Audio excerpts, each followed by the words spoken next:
ಚಾಮರಾಜನಗರ ಜಿಲ್ಲೆ ಹುಲಿಗಳ ಸಾವಿನ ಪ್ರಕರಣಕ್ಕೆ ಸಂಬಂಧಿಸಿದಂತೆ ಒಂದು ಅಪ್ಡೇಟ್ ಇದೆ. ಅರಣ್ಯ ಸಚಿವ ಈಶ್ವರ್ ಬಿ ಖಂಡ್ರೆ ಅವರು ಇಲ್ಲಿನ 3 ಅಧಿಕಾರಿಗಳ ವಿರುದ್ಧ ಕ್ರಮಕ್ಕೆ ಮುಂದಾಗಿದ್ದಾರೆ. ಅಮಾನತು ಮಾಡಿ ಅಂತೇಳಿ ಶಿಫಾರಸು ಮಾಡಿದ್ದಾರೆ. ಮಲೆಮಹದೇಶ್ವರ ವನ್ಯಜೀವಿ ವಿಭಾಗ, ಹೂಂಗೆಂ ವನ್ಯಜೀವಿ ವಲಯ, DCF ಚಕ್ರಪಾಣಿ, ACF ಗಜಾನನ ಹೆಗಡೆ ಮತ್ತು RF ಮಾದೇಶ 3 ಅಧಿಕಾರಿಗಳಿಗೆ ಅಮಾನತು ಮಾಡಿ ಅಂತ ಶಿಫಾರಸು ಮಾಡಿರುವಂಥ ಆದೇಶವನ್ನು ಅಥವಾ ಅದರ ಪತ್ರಿಕಾ ಪ್ರಕಟಣೆಯನ್ನು ಅರಣ್ಯ ಸಚಿವರ ಕಾರ್ಯಾಲಯದಿಂದ ಹೊರಡಿಸಿದ್ದಾರೆ. ಒಟ್ಟು ಹುಲಿಗಳ 5 ಹುಲಿಗಳ ಸಾವಿಗೆ ಸಂಬಂಧಿಸಿರೋ ಹಾಗೆ ಆ ಹುಲಿಗಳ ಸತ್ತ ಮರುದಿನವೇ ಒಂದು ತಜ್ಞರ ತಂಡ ಎನ್ಕ್ವೈರಿ ಮಾಡೋದಕ್ಕೆ ಅಂತ ಮಾಡಿದರು. ಅದರಲ್ಲಿ ಸೀನಿಯರ್ ಆಫೀಸರ್ಸ್ಗಳಿದ್ರು. ಅವರೆಲ್ಲ ಈಗ ತನಿಖೆ ಮಾಡಿ ಪತ್ರಿಕೆಗಳಲ್ಲಿ ಏನು ವರದಿ ಬಂದಿದೆಯೋ ಅಥವಾ ನಮ್ಮ ಎನ್ವಿರಾನ್ಮೆಂಟಲಿಸ್ಟ್ಗಳು ಏನು ವಾದ ಮಾಡ್ತಾರೋ, ಅಲ್ಲಿನ ಸ್ಥಳೀಯರು ಏನು ಹೇಳ್ತಾರೋ ಅವೇ ಆಧಾರಗಳ ಮೇಲೆ ಈಗ ಅದು ಅಂದರೆ ಒಂದು ಇಲಾಖೆ ಮಟ್ಟದಲ್ಲಿ ಅದೊಂದು ರೆಕಾರ್ಡ್ ಆಗಿ ಉಳಿದುಬಲ್ಲಂಥ ಒಂದು ತನಿಖೆ, ಅದೊಂದು ಸ್ಟಡಿ ಮಟೀರಿಯಲ್ ಆಗಿ ಉಳ್ಕೊಳ್ತಾ ಅಷ್ಟೇ. ಇವೆಲ್ಲ ಸಮಸ್ಯೆಗಳನ್ನು ಎಲ್ಲರೂ ಹೇಳಿದರು, ಅವುಗಳನ್ನೇ ಈ ತಜ್ಞರು ಕೂಡ ಹೇಳಿದ್ದಾರೆ. ಅದಕ್ಕೆ ನೇರವಾಗಿ DCF, ACF ಮತ್ತು RFOಗಳು ಹೊಣೆ ಅಂತ ಹೇಳಿದ್ದಾರೆ. ಭಾಳ ಮುಖ್ಯವಾಗಿ ಅದರಲ್ಲಿ ಒಂದಿಷ್ಟು ಅಂಶಗಳು ಎಕ್ಸ್ಪೋಸ್ ಆಗಿದ್ದಾವೆ ಅಂತಂದರೆ ಇದೇ ಹೇಳ್ದಂಗೆ ಎಲ್ಲರೂ ಹೇಳಿರುವ, ಎಲ್ಲರೂ ಅಂದ್ಕೊಂಡಿರುವ, ಎಲ್ಲರೂ ಡಿಸ್ಕಷನ್ ಮಾಡಿರುವಂಥ ಮ್ಯಾಟರ್ಗಳೇ ಮುನ್ನೆಲೆಗೆ ಬಂದಿದ್ದಾವೆ. ಭಾಳ ಮುಖ್ಯವಾಗಿ ಈ ವಾಚರ್ಸು ಅವರಿಗೆ ಏನು ಹೈರ್ ಮಾಡ್ಕೊಂಡಿರ್ತಾರೆ ಅವರಿಗೆಲ್ಲ ಸ್ಟಾಫ್ಗಳಿಗೆ ಸಂಬಳವನ್ನು ಬಾಕಿ ಉಳಿಸ್ಕೊಂಡಿತ್ತು. ಅದ್ರ ಜೊತೆಗೆ ಎಲ್ಲ ಏನು ಹೇಳ್ತಿದ್ರು ಅಂತಂದರೆ ಅಧಿಕಾರಿಗಳ ವಲಯದಲ್ಲಿ ಅದು ಯಾರೋ ಪ್ರೈವೇಟ್ ಏಜೆನ್ಸಿ ಒಂದು ದುಡ್ಡು ಹಾಕಿಲ್ಲ, ಅದು ಹಣ ಬಂದಿಲ್ಲ, ಹಾಗೆ ಹಿಂಗೆ ಅಂತೇಳಿ ಒಂದಿಷ್ಟು ತೇಲಿ ಬಿಡಲಾಗಿತ್ತು. ಆದರೆ ಇವರ ವರದಿಯಲ್ಲಿ ಹಣ ಏಪ್ರಿಲ್ ತಿಂಗಳಲ್ಲಿ ಬಿಡುಗಡೆ ಆದರೂ ಕೂಡ 2-3 ತಿಂಗಳು ಯಾಕೆ ಡಿಲೇ ಮಾಡಿದ್ದಾರೆ ಇವರು ಅಂತೇಳಿ ಗೊತ್ತಿಲ್ಲ. ಅದಕ್ಕೆ ಸರಿಯಾದ ಉತ್ತರವನ್ನು ಕೂಡ DCF ಆಗಲಿ ಅದು ಯಾರು ತನಿಖಾ ಹಂತದಲ್ಲಿ ಕೊಟ್ಟಿಲ್ಲ ಅನ್ನೋದು ಇದೆ. ಬಹಳ ಮುಖ್ಯವಾಗಿ ನೋಡಿ ಅದರಲ್ಲಿ ಏನೇನಿದೆ ಅಂಥೇಳಿ ವರದಿಯಲ್ಲಿ ಹೇಳ್ತೀನಿ. ಇದರಲ್ಲಿ ಮಲೆಮಹದೇಶ್ವರ ವನ್ಯಜೀವಿ ವಿಭಾಗ, ಹೂಂಗೆಂ ವನ್ಯಜೀವಿ ಒಂದು ವಯಸ್ಕ ಹೆಣ್ಣು ಹುಲಿ 4 ಹುಲಿಗಳು ಸಾವನ್ನಪ್ಪಿದ್ದಾರೆ. ಅದರಲ್ಲಿ ಅವರು ಮೆನ್ಷನ್ ಮಾಡಿದ್ದಾರೆ. ಅದೇ ಹೈ ಲೆವೆಲ್ ಎನ್ಕ್ವೈರಿ ಕಮಿಟಿಯನ್ನು ರಚಿಸಲಾಗಿದ್ದು ಅದು 3/7/2025 ಈ ಕೆಳಕಂಡಂತೆ ಪ್ರಾಥಮಿಕ ವರದಿಯನ್ನು ಸಲ್ಲಿಸಿರುತ್ತೆ. ಪ್ರಾಥಮಿಕ ವರದಿ ಅಷ್ಟೇ, ಇನ್ನೂ ಡೀಟೇಲಾಗಿ ಬಂದಿಲ್ಲ. ಇಮಿಡಿಯೇಟ್ ಆ್ಯಕ್ಷನ್ ಆ್ಯಂಡ್ ಅರೆಸ್ಟ್ ಅವ್ರು ಹೇಳ್ತಿದ್ದಾರೆ. ಪೊಲೀಸ್ ಇಲಾಖೆ ಸಹಯೋಗದೊಂದಿಗೆ ಅವತ್ತು ಘಟನೆ ನಡೆದ 48 ಗಂಟೆ ಒಳಗಡೆ ಆ ಆರೋಪಿಗಳನ್ನು, ಅದೇ 3 ಆರೋಪಿಗಳಿದ್ದಾರಲ್ಲ ಅವ್ರುಗಳನ್ನು ಬಂಧಿಸಿದ್ವಿ ಅಂಥೇಳಿ ಹೇಳಿದ್ದಾರೆ. ಅದು ಮತ್ತು ಅದರದ್ದು ಏನೇನು ವಸ್ತುಗಳದು ಅಂದರೆ ಎವಿಡೆನ್ಸ್ ಕಲೆಕ್ಟ್ ಮಾಡಿದಾರೋ ಅದಕ್ಕೆ ಸಂಬಂಧಪಟ್ಟಿರೋದು ಅದೆಲ್ಲ ಫಾರೆನ್ಸಿಕ್ ಲ್ಯಾಬ್ಗೆ ಕಳಿಸಿದ್ದೀವಿ.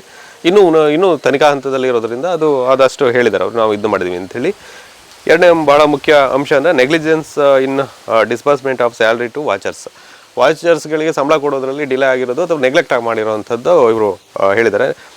ಅವರು ಹೇಳ್ತಾರೆ, it is found that officers have failed in the basic duty of ensuring the timely payment of wages to watchers, even though the funds were made available at the end of the April 2025.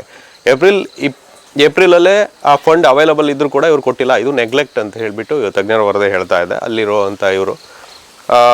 ಇನ್ನು vacancy position, ಆ vacancy ಎಷ್ಟು ಕಡಿಮೆ staff ಇದ್ದಾರೆ, ಅದನ್ನು ತುಂಬಿಲ್ಲ, ಭರ್ತಿ ಇಲ್ಲ ಅನ್ನೋದು ಕೂಡ ಒಂದು ಶಾಕಿಂಗ್ ಮಾಹಿತಿ. ಶಾಕಿಂಗ್ ಅಲ್ಲ ಇದು, ನೀವು ಎಲ್ಲಿ ಹುಲಿಗಳು ಮೃತಪಟ್ಟಿರುವಂಥ ಎಲ್ಲ ಪ್ರದೇಶಗಳನ್ನು ನೋಡಿ, ಇನ್ಕ್ಲೂಡಿಂಗ್ ಅಂಬ್ಲಿಗೋಳ ಅಂತೇಳಿ ನಾನು ಯಾವಾಗಲೂ ಹೇಳ್ತಾ ಇರ್ತೀನಿ. ನಾನು ಅಂಬ್ಲಿಗೋಳ ಸಾಗರದ ಒಂದು ಅಂಬ್ಲಿಗೋಳದ ಭಾಗ ಅಂಥೇಳಿ, ಅಲ್ಲೂ ಕೂಡ DRF ಕೂಡ ಸಮಸ್ಯೆ ಇದೆ. DRFಗಳು ಅಲ್ಲಿ ಕೆಲಸಕ್ಕೆ ಬರ್ತಾಯಿಲ್ಲ 2 ವಲಯದಲ್ಲಿ. ಇದರಲ್ಲಿ ವೆಕೆನ್ಸಿ ಪೊಸಿಷನ್ ಅಂದರೆ it is observed that for N area of 147.99 square kilometer area we have only 7 beat forest officer against 21 ಜನ ಇರೋಲ್ಲಿಗೆ ಇವರು 7 ಜನ DRFಗಳಿದ್ದಾರಂತ. ಆಮೇಲೆ out of 7 post of forest watchers ಅದರಲ್ಲಿ ಒಬ್ಬರನ್ನು ತುಂಬ್ಕೊಂಡಿದ್ದಾರಂತೆ. 7 ಜನ ಇರೋಲ್ಲಿ ಒಬ್ಬರು ವಾಚರ್ಸ್ ಇದ್ದಾರಂತೆ. ಇದು ಆ ಒಂದು ಭಾಗದಲ್ಲಿ ಅಥವಾ ಈ ಥರ ವೈಲ್ಡ್ ಲೈಫ್ ಇದರಲ್ಲಿ ಈ ಥರದ ನೆಗ್ಲಿಜೆನ್ಸ್ ಆಗಬಾರ್ದು. ಇದು ಈ ತಜ್ಞರ ವರದಿಯಲ್ಲಿದೆ. ಇನ್ನು prime reason for the death of the 5 tigers, ಅದು ವಿಷ ಹಾಕಿದ್ದಾರೆ ಅಂತ ಹೇಳಿ ಕೊಟ್ಟಿದ್ದಾರೆ ಇರೋದು ಅಂತೇಳಿ. ಒಟ್ಟಾರೆ ಇಡೀ ಪ್ರಕರಣದಲ್ಲಿ ಈ 5 ಹುಲಿಗಳು ರಸ್ತೆಯಿಂದ ಕೇವಲ 100 ಮೀಟರ್ ದೂರದಲ್ಲಿ ಸತ್ತು ಬಿದ್ದಿದ್ದರು ಸಹ 2 ದಿನಗಳವರೆಗೆ ಗಮನಕ್ಕೆ ಬಂದಿಲ್ಲ ಅವರಿಗೆ.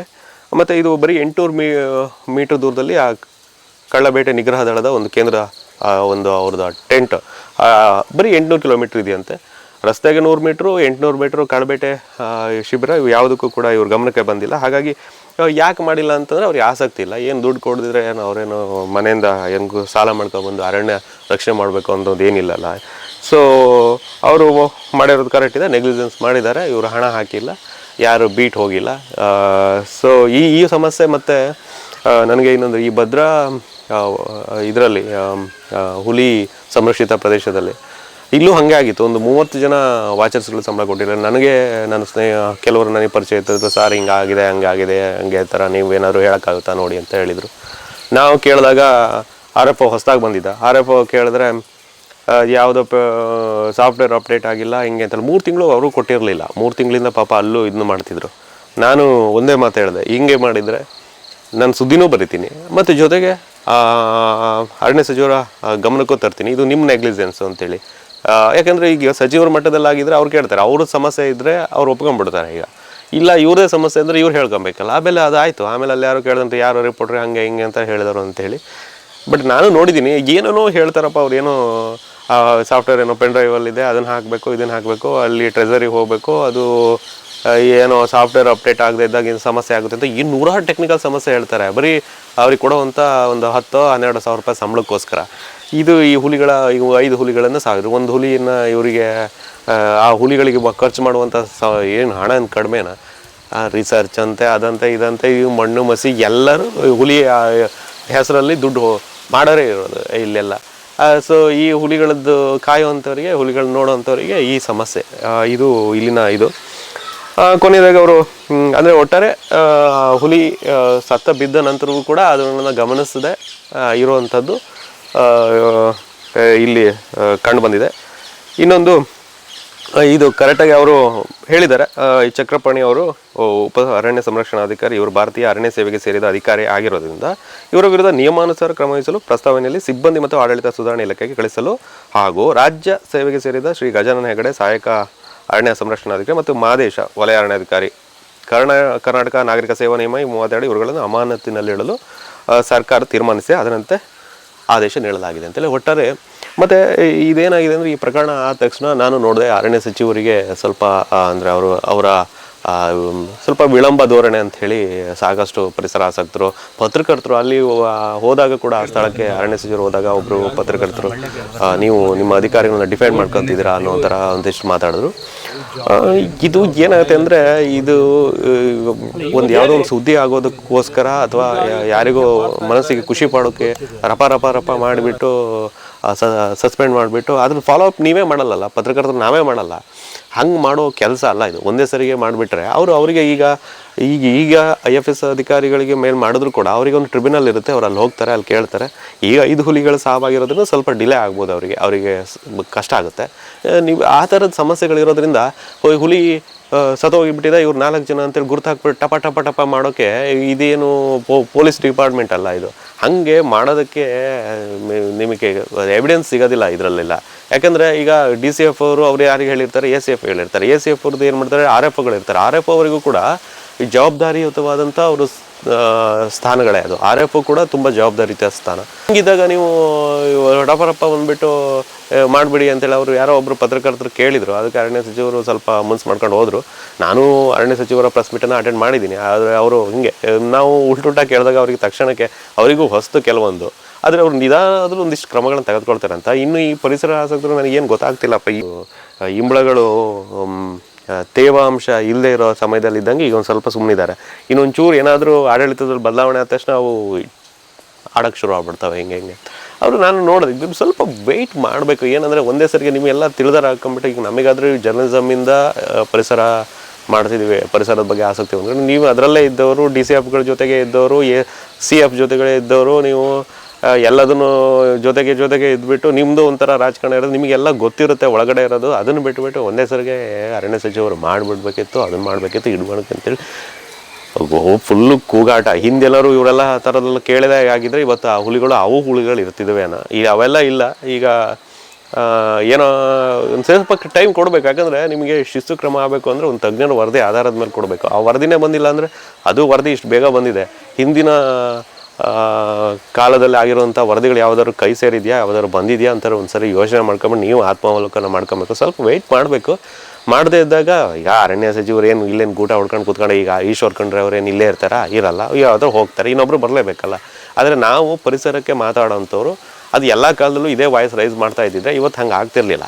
ಸೊ ಈಗಲೂ ಕೂಡ ನಾವು ಅದನ್ನೇ ಹೇಳ್ತಿದ್ದೆ, ಸ್ವಲ್ಪ ವೆಯ್ಟ್ ಮಾಡಬೇಕು. ಈಗ ಅರಣ್ಯ ಸಚಿವರದ್ದು ವಿಳಂಬ ಇದ್ದರೆ ಅದನ್ನು ಖಂಡಿಸಬೇಕು.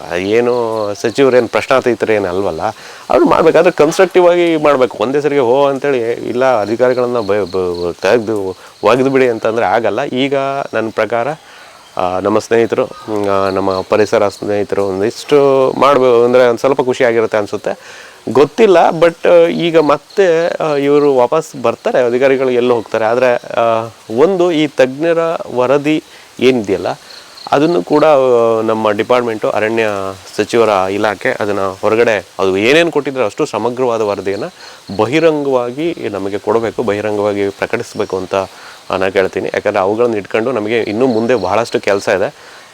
ಅವರು ಕೊಟ್ಟಿರೋವಂಥ ಒಂದು 2 ಅಂಶದಲ್ಲಿ ಗೊತ್ತಾಗ್ತಿದೆ, ಈ ಸಂಬಳದಿಂದ ಹಿಡಿದು ಅಲ್ಲಿ ಹೆಂಗೆ ನೆಗ್ಲಿಜೆನ್ಸ್ ಆಯಿತು, ಈಗ ವಾಚರ್ಸ್ಗಳ ಮೇಲೆ ಇವರ ಧೋರಣೆ ಏನು ಅಂತ ಅರ್ಥ ಆಗುತ್ತೆ ನಮಗೆ. ಇಂಥ ಒಂದೊಂದು ಸಣ್ಣ ಸಣ್ಣ ವಿಷಯಗಳಿಂದ ನಾವು ಸಾಕಷ್ಟು ಹಿಂದಿನ ಘಟನೆಗಳನ್ನು ಕೂಡ ಅವಲೋಕಿಸ್ಬೋದು. ಅದರಲ್ಲಿ ನಾನು ಹೇಳಿದ್ನಲ್ಲ, ಈಗ ಅಂಬ್ಲಿಗೋಳ ಜಲಾಶಯದ ಸುತ್ತಮುತ್ತ ಮೃತಪಟ್ಟ ಹುಲಿಗೆ ಇದೇ ಸಮಸ್ಯೆ ಇದೆ. ಅಲ್ಲಿ DRFಗಳ ಸಮಸ್ಯೆಗಳಿದ್ದಾವೆ.